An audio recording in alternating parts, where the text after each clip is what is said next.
యేసుక్రీస్తు నామములో అందరికీ వందనాలండి. అందరు బాగున్నారని చెప్పి నేను నమ్ముచున్నాను. సో ఈరోజు మా అమ్మ సాక్ష్యము దేవునికి మహిమకరంగా చెప్దామని చెప్పి కోరుకుంటుంది. సో మనము ప్రార్థన పూర్వకంగా మమ్మీ సాక్ష్యం విందాం. సాక్ష్యం ఏంటంటే మా మమ్మీలో జరిగిన గొప్ప కార్యాలు ఏందో, ఏంటి మహిమ కార్యాలు, దేవునికి మహిమకరంగా ఎట్లా జరిగిందో, గొప్ప కార్యాలు ఏం జరిగిందో, అంటే ఏం అద్భుత కార్యాలు జరిగిందో మా మమ్మీ చెప్పడానికి ముందుకు వస్తుంది. సో మనం పరలోక ప్రార్థన చేసి ముందుకెళ్దాం. పరలోకమందున్న మా తండ్రి, నీ నామం పరిశుద్ధపరచబడునుగాక, నీ రాజ్యం వచ్చునుగాక, నీ చిత్తం పరలోకమందు నెరవేర్చున్నట్లు భూమి యందును నెరవేరునుగాక. మా అనుదిన ఆహారము నేడు మాకు దయచేయము. మా రుణస్థులను నేను క్షమించున్న ప్రకారము మా రుణములను క్షమించును. మమ్మును శోధనలోకి తేక దృష్టి నుండి మమ్మల్ని తప్పించము. ఎందుకంటే రాజ్యము, బలము, మహిమ నీవయ్యున్నావు తండ్రి. ఆమేన్. సో మా మమ్మీ సాక్ష్యం విందామండి. సో ఇంకోటి ఏంటంటే మా మమ్మీ లైవ్లోకి మొదటిసారిగా వస్తుందండి. సో మా మమ్మీ ఏమైనా తడబడ్డా మీరు గొప్ప మనసుతోని అర్థం చేసుకోగలరని చెప్పి కోరుకుంటున్నా. నాది హుస్నాబాద్ దగ్గర రామ్నగర్ తండా. నేను యేసుదేవుని నమ్ముకున్నా. నాకు తెలుగు భాష రాదు, కానీ దేవుని చిత్తంలో కొంచెం నేర్చుకున్నాను. ఏదన్నా తడబడితే నన్ను అర్థం చేసుకోవాలి. నేను ఒక్కదాన్నే నమ్ముకున్నా. నా పరిస్థితులను బట్టి దేవుడు అంటే నాకు ఇష్టం లేదు, కానీ పరిస్థితులను బట్టి నేను దేవుని నమ్ముకున్నా. నేను హుస్నాబాద్ చర్చిలో వెళ్తున్నా. తర్వాత హెర్మన్ గాస్పల్ ఉదయమ్మ సంఘానికి నేను పోయి చర్చిలో పోయి గడిపి రక్షణ పొందుకున్నా. దేవుడు నాతో మాట్లాడిండు. తర్వాత నేను బాప్టిజం తీసుకున్నా. చిన్న చిన్న 2 రూములు ఉండే నాది గూనీళ్ళు. అందులో మేమున్న నాకు ఒక కొడుకు, ఒక బిడ్డ. చిన్నగా ఉన్నప్పుడు 2001 సంవత్సరంలో మేము నమ్ముకున్నాము. అయితే అప్పులు బాగా అయినాయి, మాకు బాగా చేతబడి ఉండే. అయితే మరి ఈ హుస్నాబాద్ సంఘానికి వెళ్ళినప్పుడు నాకేం మంచిగా అనిపించలే, కానీ మరి లూదియమ్మ దగ్గర మరి అమ్మ ప్రార్థన వల్ల నా రక్షణ పొందుకొని మళ్ళీ ఇంటికి వచ్చిన. దాని తర్వాత మరి మేము బాయికాడ మాకు 3 ఎకరాల పొలం ఉన్నది. అక్కడ బోర్ వేపిస్తే 3 బోర్లు పేలైన తర్వాత నేను మస్తు ఏడిచిన. ఇంట్లోనే 3 రోజులు అన్నం తినకుండా ఏడిచిన. అయితే నాకు నువ్వు వద్దు ప్రభా, అందరు నన్ను తిడుతున్నారు అని నేను దేవుని దగ్గర ఇట్లా ప్రార్థన చేస్తున్నా. అయితే ఒక అట్టపెట్టె మీద తిరుపతి పోటువ ఉన్నది. ఆ పోటువ ఒక కాడ ఇటు ఒక మనిషి నిలబడ్డాడు. అయితే ఇక మాట్లాడు అని ఇట్లా ఏలు చూపించిండు నాకు ఒక వ్యక్తి ఇంట్లోనే. అయితే అది బొమ్మ కదా ప్రభు, అది మాట్లాడదు అని నేను అన్నా. అంటే అయితే నేను మాట్లాడుతున్నా కదా అని అన్నాడు ఒక మనిషి. అయితే నేనేమంటున్నా, నువ్వు మాట్లాడే దేవుడు ప్రభు అని, నువ్వు మాట్లాడే దేవుడు. అయితే మరి నేను తిరుపతికి మొక్కుకుంటా, ఇక్కడ ఎవరు నమ్ముకోరు అని నేను దేవునితోని పోరాడుతున్నా అన్నట్టు, ఇట్లా ప్రార్థన చేస్తుంటే. అయితే తిరుపతికి మొక్కితే నువ్వు ఒక మెట్లు కూడా ఎక్కలేవు అని అన్నాడు దేవుడు. అయితే నేను అన్నా అప్పుడు, మరి నేను నీలో నేను నా పిల్లలు జీవిస్తే ఎట్లా ఉంటాం ప్రభువా, నాకు చూయించు ప్రభువా అని నేను అన్నాను. అయితే నేను మెట్లని ఎక్కిస్తా, నీ పిల్లలకు నేను ఆశీర్వదిస్తా అని సరం వినబడ్డది. అట్లా అవునా ప్రభు, అయితే మేము నా పిల్లల జీవితకాలం నీలోనే ఉంటాము అని అంటే నాకు ఒక వాగ్దానం ఇచ్చిండు. ఒక వాగ్దానం ఏంటిదంటే కీర్తన 121. అయితే ఇంకా ఎన్నో వాగ్దానాలు ఇచ్చిండు, చెప్తే ఒడవై అవి. కానీ మరి నా ద్వారా కూడా లూదియమ్మ ఎంతో ఏడ్చింది, లూదియమ్మ పాస్టరు. అయితే మరి నా ఇంటికి వచ్చేది, నన్ను ఎంతో ప్రేమించేది. నా ఇంట్లో సేవకులను తీసుకువచ్చి ఆమె సేవకురాలు ప్రార్థన చేసేది. అయితే ఇట్లా నాకు ప్రార్థన సరిగా రాక మరి నాకు తెలుగు భాష నేర్పు ప్రభు అంటే నాకు తెలుగు భాష వచ్చింది. దేవుని స్తోత్రం. ఇక్కడ నుంచి చాలా దూరం వేలేరు మేము పోయేటోళ్ళము. నేను మా ఆయన, నా పిల్లలు చిన్నగా ఉండే. అసలు తినటానికి ఆ, బియ్యం దొరకక సోమత ఆ స్థితిలో ఉండేవాళ్ళం మేము. అయితే నాకు నేను అప్పుడు ఏడిచినప్పుడు నీకు పెద్ద బిల్లి ఉంటుంది ఇక్కడ అని అన్నాడు దేవుడు. అయితే మేము అయితే మాకు బాగా అప్పులు అయినాయి. ఆ బోర్లు పేలాయుడు ఫస్ట్ అప్పు చేతబడితోని మస్తు నష్టపోయినాం మేము. అయితే మేము కరీంనగర్లో మూడు మూడు సంవత్సరాలు ఉన్నాం మేము అక్కడనే. కానీ దేవునికి ఇడిచిపెట్టలేదు. దేవుడు చెప్పిండు కదా ఎట్లా ఎక్కిస్తా అని. మళ్ళీ ఇంకోటి అన్నాడు, ఈ ఏడుపు ఎన్ని రోజులు ప్రభువా, అప్పులోళ్ళు ఇంటి ముంగడ వచ్చాడు, అట్లా తలుపు పిక్కపోడు ఏదేదో. అయితే 4 సంవత్సరాలు ఇదే కన్నీరు బ్యూలి నీకు అని అన్నాడు దేవుడు. అయితే ఆ 4 సంవత్సరాలు ఇట్లనే ఏడుచుకుంటా ప్రార్థన చేసుకుంటా అట్లనే ఉన్నా. మరి నేను అక్క దగ్గర పోయి మరి లూదియమ్మ దగ్గర పోయి నేను చెప్పేదాన్ని. ఆమె కూడా ధైర్యం చెప్పేది నాకు. అట్లా దేవుని స్తోత్రము. అయితే ఇక్కడ నాకు చర్చి కనబడ్డది. చర్చి నేను ఒకదాన్ని నమ్ముకున్నా అని అట్లా అనుకునేదాన్ని నేను. అయితే ఇక్కడ బిల్డింగ్ అయితే అక్కడ నేను కర్నగర్లోనే ఉండిపోతామని అంటే, నువ్వు ఎక్కడ నష్టపోయినావో నువ్వు అక్కడే నేను దీపం వెలిగిస్తాను అన్నాడు దేవుడు. అయితే మరలా అక్కడ నుంచి మెల్ల వెంట ఇంటికి వచ్చినాము. దాని తర్వాత మేము నాకు మంచిగా బిల్డింగ్ ఇచ్చిండు దేవుడు ఇక్కడనే. మరి నా ద్వారా మా పాలలు దేవుడు రక్షించుకున్నాడు. నేను రావాలని ఆత్మను రక్షించాలి నేను ప్రభువా అని నేను 3 సంవత్సరాలు ఒక పూట తినుకుంటా, మళ్ళా ఇట్లా తినుకుంటా, మళ్ళీ అట్లా 3 సంవత్సరాలు ఉపవాసం ఉన్నా నేను. ఇగో 10 కుటుంబాలను రక్షిస్తా అని అన్నాడు దేవుడు. నువ్వు ఇట్లనే ప్రార్థన చేయి, 10 కుటుంబాలను రక్షిస్తా అన్నాడు. నువ్వు నడుము కట్టుకో అన్నాడు దేవుడు. ఇట్లా ఎన్నో మాట్లాడిండు. అట్లా అయితే మేము చాలా దూరం ఇక ఒకటెనక ఇక 5-6 కుటుంబాలు 7 కుటుంబాలు అయినాయి. మా బంధువులు కూడా నా ద్వారా మార్చిండ్రు చాలామంది. ఇప్పుడు లెక్క పెడితే 40-50 మంది ఉంటారు. దేవుని స్తోత్రము. అయితే ఇల్లు కట్టినప్పుడు మా లూదియమ్మ వచ్చి ఓపెనింగ్ చేసింది. చాలా సంతోషించింది.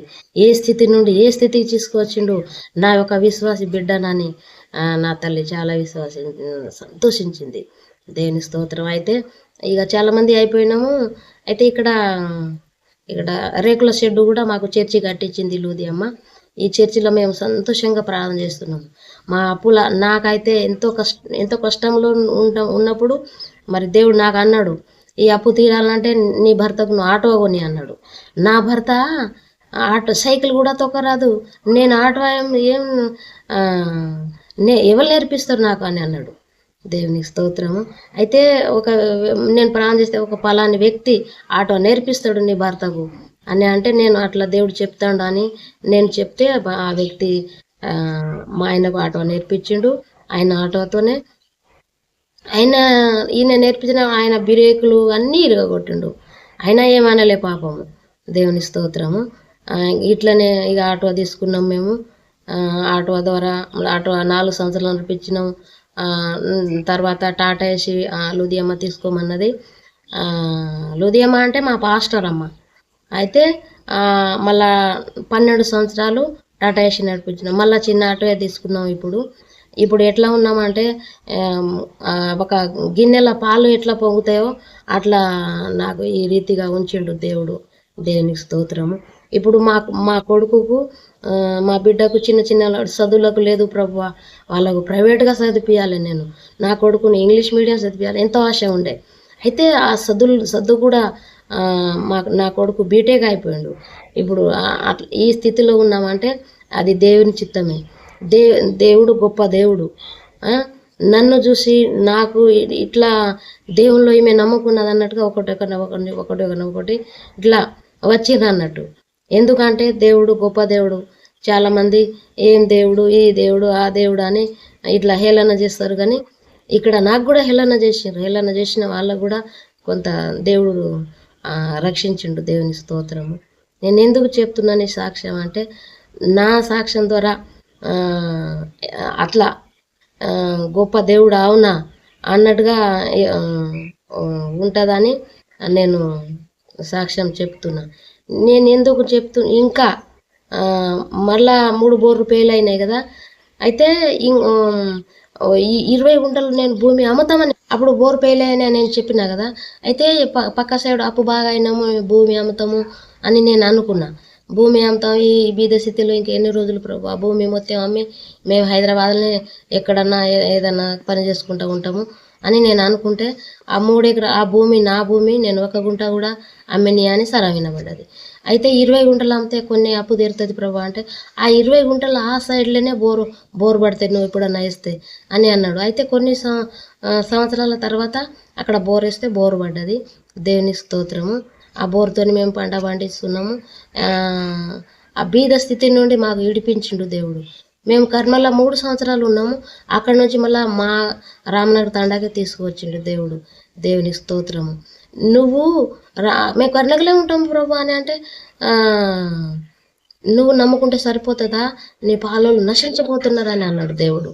అయితే మేము ఇక్కడ వచ్చినాం. ఇక్కడ మేము ఇప్పుడు అయితే అప్పు లేకుండా ఎంతో సంతోషంగా ఇతరులను ఇచ్చేవారిగా అట్లా చేసిండు. దేవునికి స్తోత్రము, దేవునికి వందనాలు. ఇప్పుడు నా కొడుకుకు పెళ్ళి అయింది, నా బిడ్డకు పెళ్ళి అయింది, వాళ్ళకు పిల్లలు అయినరు. మేము నేనైతే ఇప్పుడు ఎంత ఏడ్చినో గంత సంతోషిస్తున్నా. నేనైతే నాకు దేవుడు నేను ఇల్లు కట్టినప్పుడు ఆ ఇల్లును చూసి నేను అప్పుడప్పుడు ఏడుస్తా, నా పిల్లలను చూసి ఏడుస్తా. నా పిల్లలు కూడా దేవుళ్ళలో ఉంటారు. దేవునికి వందనాలు.